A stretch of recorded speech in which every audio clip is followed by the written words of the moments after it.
Everyone, today I will show you how to connect QuickBooks to n8n. To open n8n and make sure you are logged in, once inside, click on the plus icon at the top right corner to add a new node.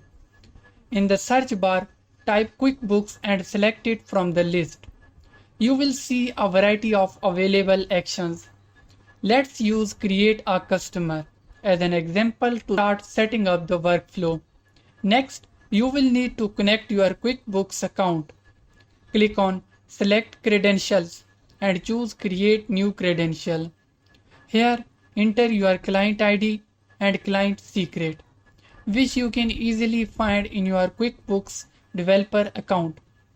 Then, select the environment you are working in, either production or sandbox, depending on your setup.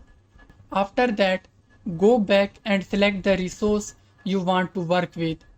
From there, choose the operation you would like to perform, such as create, get many, update, or even a custom API cell.